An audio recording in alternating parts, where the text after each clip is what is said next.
안녕하세요. 반갑습니다. 서방공장 공장장입니다. 이번 시간에는 자동화재 탐지 설비 및 시각경보 장치 화재 안전 성능 및 기술 기준 NFPC TC203호이죠. 제4조 경계 구역에 대해서 자세히 알아보도록 하겠습니다. 네, 제4조 경계구역 1항의 자동화재 탐지 설비의 경계구역은 다음 각 호의 기준에 따라 설정하여야 한다. 그래서 1호, 2호, 3호가 들어가 있습니다. 그래서 경계구역을 설정할 때는 요 세 가지 호에 따라서 설정을 해야 되는데, 다만이라고 해서 단서 조항에 감지기의 형식 승인 시, 요런 감지기를 만들어낼 때 그냥 막 만들어내는 게 아니라 이거에 관련된 기준이 있는데 이것을 우리가 형식 승인 기준이라고 표현을 하고 있습니다. 형식 승인 기준에 따라 만들어낼 때 이 감지기별로 감지할 수 있는 감지 거리, 이 범위를 의미를 하고요. 그리고 불꽃 감지기 같은 경우, 얘가 지금 불꽃 감지기인데, 불꽃 감지기인 경우에는 이렇게 일정한 각도가 있겠죠. 감지할 수 있는, 이것을 우리가 공칭 시야각이라고 표현을 하고 있습니다. 이 각도 안에 감지 거리가 있을 건데, 그러면 이 각도하고 감지 거리를 포함하는 적정한 면적이 있을 겁니다. 이것을 우리가 감지 면적이라고 표현을 하고요. 이 감지 면적 등에 대한 성능을 별도로 인정받은 경우, 감지기별로 이 기준에 따라서 나는 더 성능이 좋아 해서 더 좋은 성능을 인증받은 경우에는 그 성능 범위를 경계구역으로 할 수 있다. 즉 1호, 2호, 3호에 따르지 않고 얘가 받은, 감지기가 받은 기준에 따라서 설치해도 된다라고 표현이 되어 있는 사항입니다. 여기 PC 성능 기준과 박스 안에 있는 TC 기술 기준에 관련된 내용은 똑같고요. 1호, 하나의 경계구역이 둘 이상 건축물에 미치지 아니하도록 할 것. 예를 들어서 하나의 큰 대지 안에 건물이 여러 개 있는 경우죠. A동, B동, C동에 있는 1층을 내가 모두 하나의 경계구역으로 잡아서 회로로 잡으면 훨씬 경제적으로 설치를 할 수 있겠죠. 이렇게 하지 말라는 얘기겠죠. 이런 경우 화재 신호가 들어오면은 1층이라는 신호가 들어올 건데, 화재를 확인하기 위해서 우리가 1층으로 달려가겠죠. 근데 A동에 갔더니 화재가 나지 않았어요. 그러면 B동도 갈 거고, B동이 화재가 나지 않았다. 그러면 C동까지 가서 확인을 해야 되는 상황이 벌어질 수 있겠죠. 그래서 하나의 대지 안에 각각의 건물을 달리해야지 둘 이상 건축물을 하나로 묶지 말라라는 그런 의미입니다. 2호에 보면은 하나의 경계구역이 둘 이상 층에 미치지 아니하도록 할 것. 1층과 2층이 있습니다. 이것을 두 개 층을 하나의 경계구역으로 묶었다고 볼게요. 200제곱미터면 좀 작기도 하지만, 이 해당 경계구역이 1000제곱미터라고 가정을 해볼게요. 꽤 넓겠죠. 그래서 두 개 층을 하나의 경계구역으로 묶어서 여기 지구 표시등을 하나로 묶었어요. 그러면 화재가 났네. 그러면은 해당 경계구역으로 가서 확인을 해야 되겠죠. 1층 1000제곱미터를 확인했더니 불난 곳이 없어. 그러면 2층 가서 또 확인을 해야 되는 번거로움이 있겠죠. 둘 이상 건축물이나 둘 이상 층이나 같은 개념으로 유지관리를 용이하기 위해서 이렇게 하면 안 된다라고 규정을 하고 있는 겁니다. 그리고 3호의 매우 중요한 내용, 하나의 경계구역 면적은 600제곱미터 이하로 하고 한 변의 길이는 50m 이하로 할 것. 그래서 넓은 면적이 있습니다.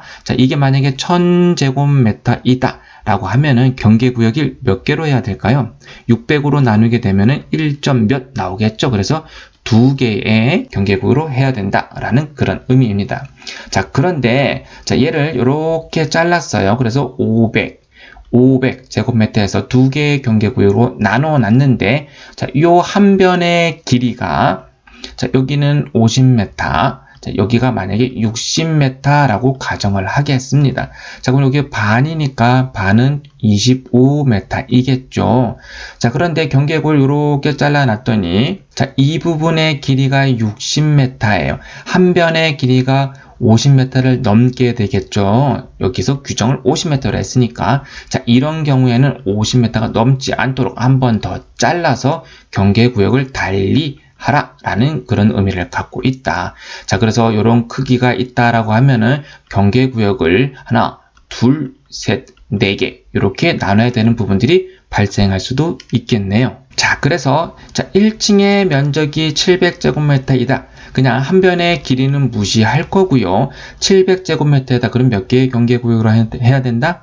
반 나눠서 350, 350 해도 되고 하나를 600 또는 100 이렇게 나눠도 되겠죠. 그래서 1층 같은 경우는 2개의 경계구역으로 해야 된다. 자, 그리고 2층, 3층, 4층 같은 경우에는 600제곱미터 이하로 작죠. 그래서 얘네들은 각각 경계구역으로 하면 될 거고요. 그래서 총 경계구역은 2개, 1개 해서 총 5개로 해야 된다라고 계산할 수 있는 부분들이 있습니다. 자, 그런데 여기 박스 안에 있는 TC 기술 기준에 21115 같은 경우에는 1호하고 똑같은 내용이라 문제가 되지 않고요. 자, 2호에 보니까 하나의 경계구역이 2개 이상 층에 미치지 아니하더라도 똑같은 내용이죠. 자, 밑줄 친 부분만 다른 부분들입니다. 자, 다만 500제곱미터 이하의 범위 안에서는 2개의 층을 하나의 경계구역으로 할 수 있다라는 단서 조항이 하나 들어가 있습니다.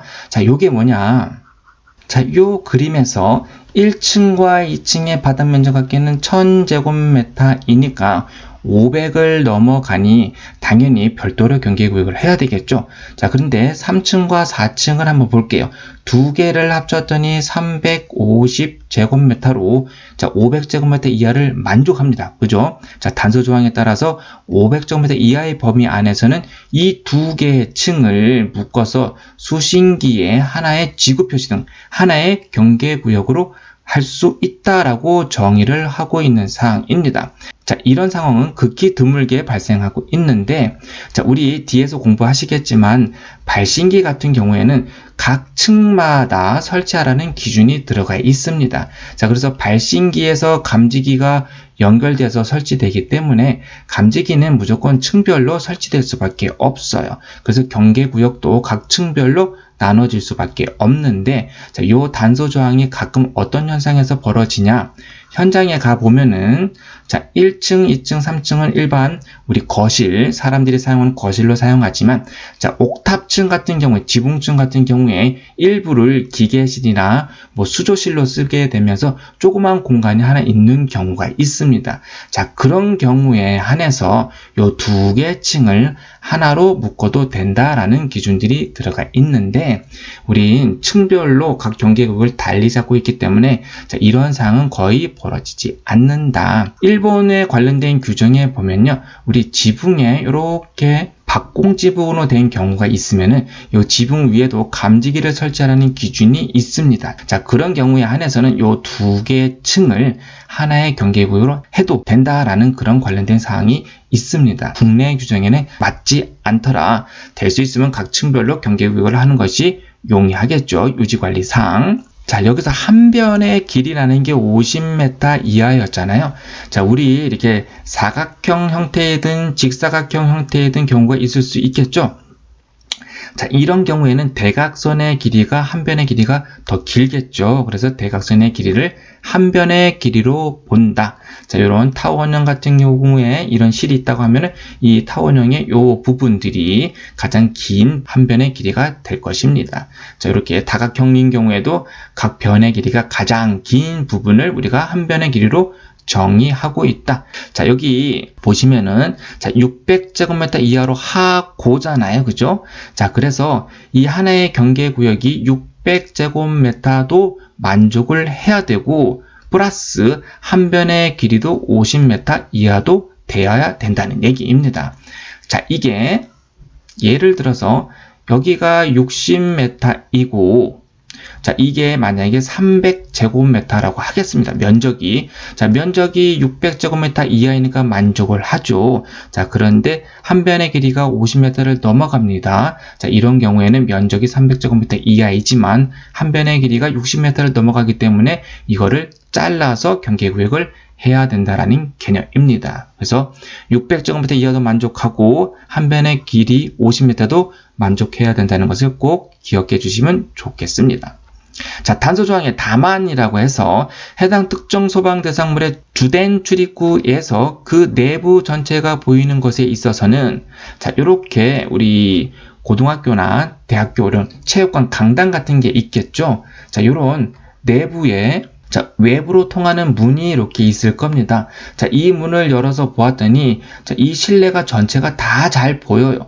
그리고 이 실내 칸막이나 벽이 달리 없어서 사람이 어디에 서 있든 간에 저 외부에 있는 출입구가 쉽게 보이는, 쉽게 식별할 수 있는 이런 경우를 의미합니다.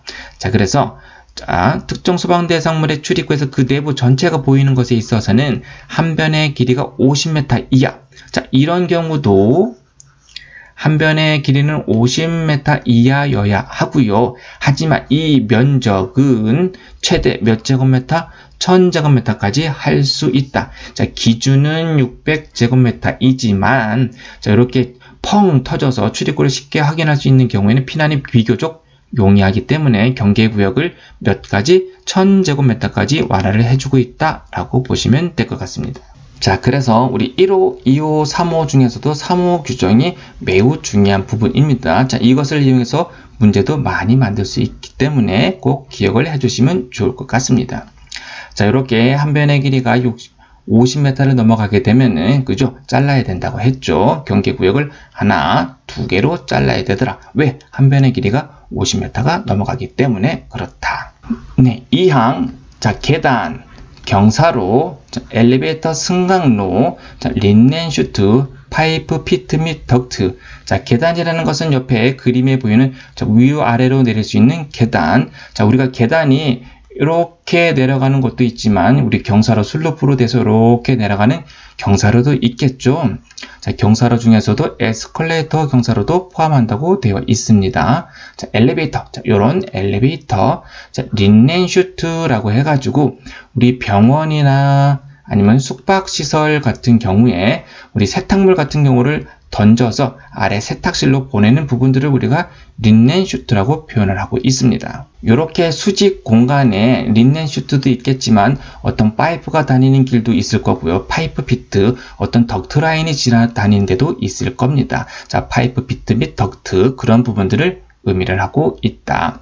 자, 이런 경우에는 별도로 경계구역을 설정하라 라고 되어 있습니다. 자, 우리 1항에서는 면적 600제곱미터 그리고 한 변의 길이 50m 이런 게 있었지만 자, 이거를 무시하고 이런 수직 관통부를 의미합니다. 엘리베이터, 승강로, 린넨슈트, 계단실, 경사로 이런 것들은 얘네들을 각각 하나의 경계구역으로 별도하라라고 표현이 되어 있습니다. 자, 하되 하나의 경계구역 높이는 몇 메타? 45m 이하로 되어 있습니다. 그래서 이 경계구역의 높이는 45m 이하로 하게끔 되어 있다. 자, 근데 45m가 넘을 수도 있겠네요. 자, 그러면 뭐다? 잘라서 45m마다 경계구역으로 해야 한다라고 의미를 하고 있는데, 자, 이건 뭐다? 계단 및 경사로에 한한다. 자, 엘리베이터나 린넨슈트, 파이프 피트, 덕트 이런 경우에는 이게 45m가 넘어도 그냥 하나의 경계구역을 해도 상관은 없지만, 자, 이런 계단실 같은 경우에는 뭐다? 하나의 경계구역의 높이가 45m 이하로 해야 된다라고 표현을 하고 있는 겁니다. 자, 그래서 계단이 만약에 계단의 높이가 90m이다 라고 하면은 45m 이하로 해야 되기 때문에 반 자르게 되면은 계단도 뭐예요? 두 개의 경계구역으로 해야 되겠죠. 그래서 감지기를 설치한다고 하면은 수신기에 지구 표시 등이 들어올 건데 뭐 A 계단실 상부, A 계단실 하부 이런 식으로 해가지고 표현이 될 수도 있겠네요. 자, 그래서 높이 45m를 규정하는 것은 수직광통부의 계단 경사로만 45m를 규정하고 있다라고 아시면 될 것 같습니다. 자, 그리고 지하층의 계단 및 경사로 지하선을 기준으로 이 아래 지하층이 있겠죠. 지하층의 계단 및 경사로 같은 경우에는 별도로 하나의 경계구역으로 하여야 한다. 자, 여기서부터 자, 높이가 90m, 지층까지 해서 90m라고 하면은 위에 것만 본다고 하면 45m로 자르면 되기 때문에 두 개의 경계구역으로 하면 되겠지만, 자, 여기보다 지하층을 별도로 하기 때문에 지하층은 별도로 경계구역을 작비해 되면은 지하층 하나의 경계구역 그리고 지상층에 있는 수직계단 부분들을 두 개의 경계구역 당연히 두 개로 잘라야 되겠죠. 45m 별로 잘라야 되니까 자, 그렇게 나눠지더라. 자, 그런데 지하층에 층수가 한 개 층만 있어요. 지금 두 개 층을 파놨죠. 자, 지하 2층이었고 한 개 층만 있다고 하면은, 자, 지하의 한 개 층은 지하 층수가 하나인 경우에는 그냥 지상층과 합쳐서 45m마다 잘라도 된다. 경계구역을. 하지만 지하층이 두 개 층 이상이 되면은 뭐다? 무조건 지하는 별도로 경계구역으로 해야 된다라고 되어 있습니다. 자, 그래서 여러분들이 계단실을 내려가게 되면은 1층에서 지하로 내려갈 때 지하 1층 천장 부분에 보면 연기감지기가 있는 걸 보실 수 있을 겁니다. 자, 뒤에서 공부하시겠지만 또 연기감지기 같은 경우는 계단실에 15m 이하로 설치하게끔 되어 있어요. 그래서 올라가다 보면은 한 15m 이내 간격으로 연기감지기가 하나 있고, 또 올라가다 보면은 또 연기감지기가 하나 있고, 4개 층에서 5개 층 사이로 연기감지기가 붙어 있는 것을 볼 수 있을 겁니다. 자, 2.1, 2호에 있는 것은 성능기준 2항과 똑같은 내용입니다. 다른 사항은 없고요. 자, 3항 보도록 하겠습니다. 자, 외기에 면하여 상시 개방된 부분이 있는 차고, 주차장, 창고 등에 있어서는 외기에 면하는 각 부분으로부터 5m 미만의 범위 안에 있는 부분은 경계구역의 면적에 산입하지 않는다. 자, 우리 면적 산정을 할 때는 여기 이 부분을 원래 다 해서 이 부분이 600제곱미터를 넘냐 안 넘냐, 또 한 변의 길이가 50m를 넘냐 안 넘냐, 이런 것을 따지겠지만, 이런 주차장 같은 경우에 외기에 개방된 부분으로부터 5m 안의 범위, 자, 요렇게 이 부분이죠.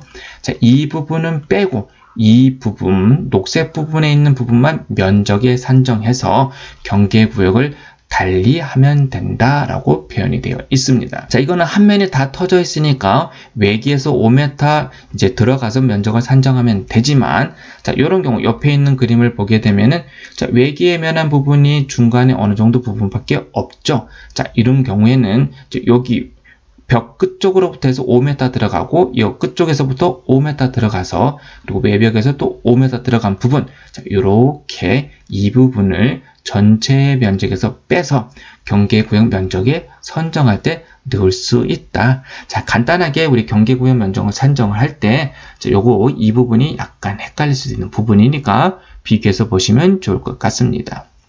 자, 박스 안에 있는 TC 기술 기준, 우리 3항에 있는 성능 기준과 똑같은 내용이 들어가 있습니다. 자, 제4항, 자, 스프링클러 설비, 물 분무 등 소화 설비, 분말, 할로겐, 미분무, 이런 것들을 의미를 하겠죠. 물 분무 등 소화 설비, 또는 재현 설비의 화재 감지 장치로서 화재 감지기를 설치한 경우, 그런 경우에 경계구역은 해당 소화 설비 방호구역 또는 재현구역과 동일하게 설정할 수 있다. 우리 스프링클러 설비 화재 안전 기준을 들여다보면요, 이 밸브가 감당할 수 있는 이 밸브마다 스프링클러 헤드가 이렇게 설치가 될 건데, 이 설치되어 있는 물이 뿌려지는 이 바닥 면적을 의미합니다. 최대 몇 제곱미터? 3000제곱미터까지 커버할 수 있다. 자, 재현 설비 같은 경우에는 재현 구역이라고 해서 최대 1000제곱미터까지 재현 구역으로 할 수 있는데, 자, 이런 스프링클러 설비 방호 구역에도 자동화재 탐지 설비의 감지기가 설치될 거고, 자, 재현 설비의 재현 구역에도 감지기들이 설치가 될 겁니다. 자, 이거를 우리 자동화재 탐지 설비 자탐 기준에서는 600제곱미터로 규정을 하고 있잖아요. 근데 3000제곱미터 같은 경우는 이거를 하나, 둘, 셋, 넷, 5개 경계구역으로 잘라야 되는데, 자, 이런 경우에는 해당 그 소화설비나 재현구역의 면적에 맞춰서 경계구역을 산정해도 된다. 600을 넣는 게 아니라 3000으로 해도 무관하다. 그런 의미를 가지고 있습니다. 자, 4항의 PC 성능 기준, 4항에 있는 TC 기술 기준 다 똑같은 내용이 들어가 있네요. 네, 여기까지 해서 우리 4조 경계구역에 대해서 알아봤고요. 다음 시간에 이어서 계속 보도록 하겠습니다. 감사합니다.